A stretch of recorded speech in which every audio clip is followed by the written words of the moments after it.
Bapak Ibu sekalian, sekali lagi Bapak Ibu yang kami hormati, Pak Wahyu, lalu Pak Nur, Pak Fernando, ada beberapa hal informasi sebetulnya. Jadi belum bentuknya, belum kebijakan. Kalau dari judulnya kebijakan penataan ASN. Nah ini juga Pak Wahyu terus terang terlibat terus ini Pak Wahyu dalam proses penataan ASN. Jadi kami sampaikan beberapa informasi dalam hal penataan ASN kaitannya dengan amanat dari Undang-Undang 20. Nah, seperti yang kita ketahui, profil tenaga non-ASN ini totalnya 2,3 juta. Nah, lalu dengan profilnya non-ASN macam-macam di situ isinya.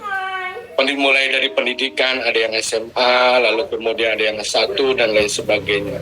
Lalu masa kerja dan lain sebagainya. Nah, terus terang ini masa kerja, lalu pendidikan dan lain sebagainya menjadi pertimbangan dalam proses penataan non-ASN. Nah, lalu kebijakan pengadaan 2024 ini salah satu way out, jalan keluar untuk penataan non-ASN. Nah, makanya di dalam kebijakan 2024 itu salah satunya adalah penyelesaian persoalan non-ASN di instansi pemerintah. Salah satunya, karena ini juga adalah amanat dari Undang-Undang 20. Nah, bagaimana kita melakukan penyelesaian dan penataannya?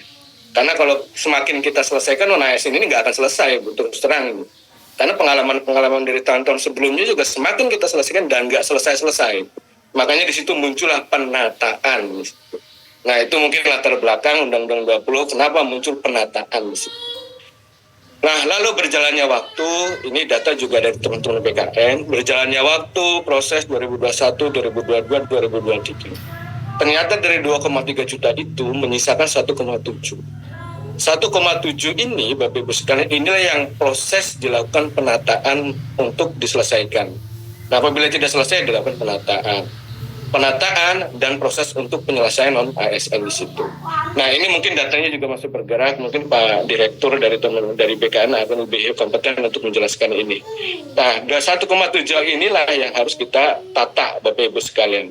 Nah rapat terakhir dengan komitmen secara politis antara Pak Menteri dengan DPR di situ, Menpan diminta untuk mengkoordinasi dengan semua instansi, lalu kemudian menyediakan alokasi anggaran. Mengalokasikan untuk formasinya dalam proses penataan orang ASN di sini. Nah, lalu poin-poin berikutnya ada teman-teman dari BKN, tugas-tugas teman-teman BKN dan lain sebagainya di situ. Ada proses formal dan lain sebagainya di situ. Tetapi di situ tugas Kementerian PAN RB untuk melakukan koordinasi dengan semua instansi dalam hal penyediaan alokasi formasi di situ. Nah itu sudah kita lakukan sebetulnya dengan teman-teman BKN juga, dengan teman-teman Kemkes, dengan teman-teman Kemdikbud untuk gurunya, lalu kemudian Kemkes untuk tenaga kesehatannya. Itu sudah dilakukan. Nah hasilnya, mohon izin Bapak Ibu sekalian, terdapat 1.298 yang masuk usulan, termasuk di dalamnya adalah sekolah kedinasan. Nah lalu yang mana untuk proses penyelesaian non-ASN itu diproses di P3K. Di usulan P3K yang masuk per tanggal 11 Juni itu ada 1.028.000 sekian. Nah ini Bapak Ibu sekalian, kalau kita mapping, kita sandingkan dengan 1,7 itu ada 3 klaster instansi. Antara 1.028.000 dengan 1.783.000 itu. Jadi terdapat instansi yang usulannya itu jauh lebih kecil dan ada instansi yang usulannya sama dengan jumlah non-ASN-nya, dan ada instansi yang usulannya itu lebih besar dari jumlah non-ASN-nya. Nah, untuk instansi pusat itu ada 24-an, ada sekitar 24 usulannya lebih kecil, lalu di instansi daerah 406 usulannya itu lebih kecil dari jumlah non-ASN yang ada di database BKN. Nah, ini salah satunya adalah kemampuan anggaran dan lain sebagainya. Sudah mendekati 30%, bahkan ada yang lebih dari 30%. Lalu ada yang usul sesuai dengan data non-ASN-nya itu di instansi pusat ada sekitar 9 instansi, lalu di instansi daerah ada sekitar 4 instansi. Dan yang usul lebih besar dari jumlah non-ASN-nya ada 46 di instansi pusat dan 136 di instansi daerah. Nah, lalu rencana, ini baru rencana kebijakan. Nah, ini nanti siang juga akan dibahas di Rapim. Rencana kebijakan untuk 2024, formasi P3K 100% untuk non-ASN.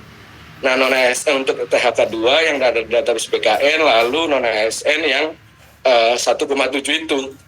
Nah, apakah nanti berkembang, misalkan bulan depan awal ya, ada raker dengan DPR, apakah akan ditambah tidak hanya yang terdata di BKN atau seperti apa? Tapi saat ini masih dalam koridor hanya yang terdata di database BKN. Jadi murni 100% formasi P3K untuk non-ASN yang ada di database BKN. Lalu bagaimana dengan formasi CPNS? Nah, ini kita buka untuk umum, memberikan kesempatan untuk talenta-talenta baru, di dalamnya talenta digital dan lain sebagainya untuk mengikuti seleksi CPNS. Dan ini sifatnya kompetitif. Nah, lalu beberapa alternatif ketika nanti bahwa peserta hanya yang terdata di database BKN. Nah, jika kita lihat dengan jumlah usulan yang database BKN lalu dengan usulan tadi sudah disampaikan bahwa ada instansi yang usulnya lebih besar, ada instansi yang usulnya lebih kecil. Nah, di dalam database 1,7 saat ini sedang dilakukan verval oleh teman-teman BPK dan teman-teman BKN. Nah, untuk teman-teman BPKP untuk kriteria 1, lalu untuk teman-teman BKN itu di kriteria 5 sampai dengan 6. Nah, kalau kita lihat hasilnya mapping dari verval kriteria 1 dengan jumlah usulan, verval kriteria 1 itu kategori pembayaran honorarium dari 1,7 itu hanya 643.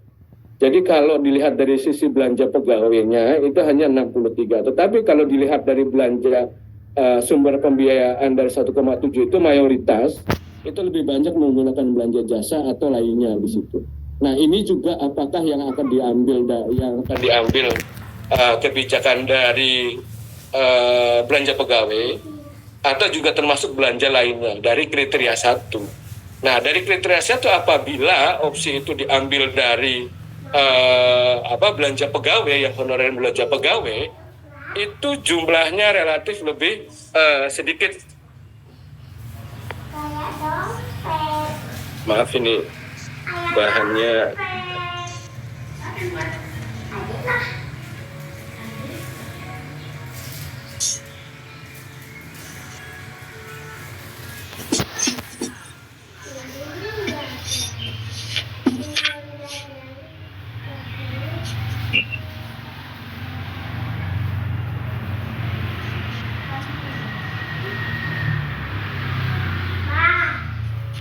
Nah, kalau relatif kami lanjutkan, kalau misalkan yang diambil adalah dari data non-ASN adalah dengan kriteria 1, itu relatif lebih sedikit, baik dari sisi jumlah maupun hasil mappingan dengan usulannya. Lalu alternatif yang lain, apabila kriteria yang diambil hasil verval itu 5 kriteria yang dilakukan verval oleh teman-teman BKN, yaitu kriteria 2 sampai 6, itu jumlahnya juga relatif kecil, tetapi lebih banyak dari kriteria verval di kriteria 1. Nah, ini juga prosesnya sedang berjalan, kami tunggu juga prosesnya, update-nya dari teman-teman BKN. Nah, ini Bapak Ibu sekalian, nah, data non-ASN 1,7 itu, hasil verval yang mana mau diambil ini masih menjadi opsi-opsi alternatif.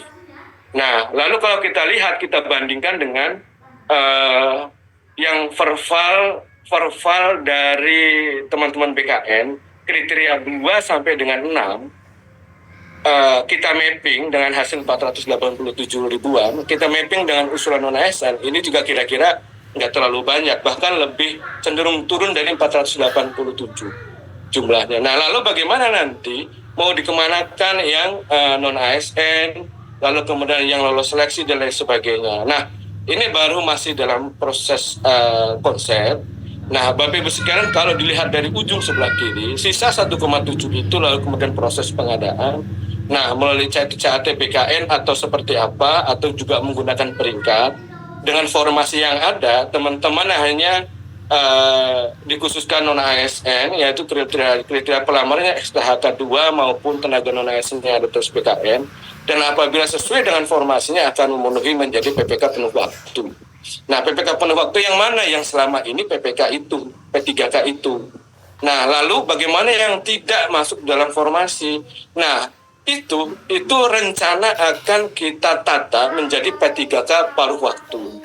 Nah, di sini kami belum bisa berbicara banyak karena proses RPP turunan dari Undang-Undang ASN-nya pun sedang finalisasi, masih proses pembahasan finalisasi, dan rencana dalam waktu dekat juga mungkin akan dilakukan harmonisasi. Nah, bagaimana desain PPK paruh waktu ini, mulai dari rancangan jabatannya, apakah dibuat jabatan khusus untuk paruh waktu, jabatan khusus selevel pelaksana atau selevel apa gitu. Nah, ini masih proses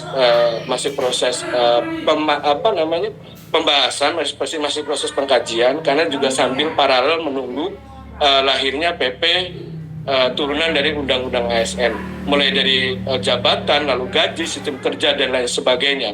Dan apakah hanya menampung sisa dari 1,7 atau dibuka juga untuk tahun-tahun berikutnya sesuai kebutuhan, memberikan kesempatan kepada instansi baik pemerintah pusat maupun daerah sesuai dengan kebutuhannya menjadi PPK paruh waktu di situ. Dan terus berlangsung apabila nanti desainnya kinerjanya bagus dan lain sebagainya menjadi penuh waktu dan lain sebagainya, ini sedang dalam proses pengkajian. Nah, mudah-mudahan ini juga turunan dari Undang-Undang ASN akan segera terbit, lalu kebijakan untuk penataan non-ASN juga paralel terbit. Demikian mungkin Bapak Ibu sekalian, mohon izin Pak Wahyu, Pak Nur, Pak dari Dagri, kurang lebihnya mohon maaf. Assalamualaikum warahmatullahi wabarakatuh.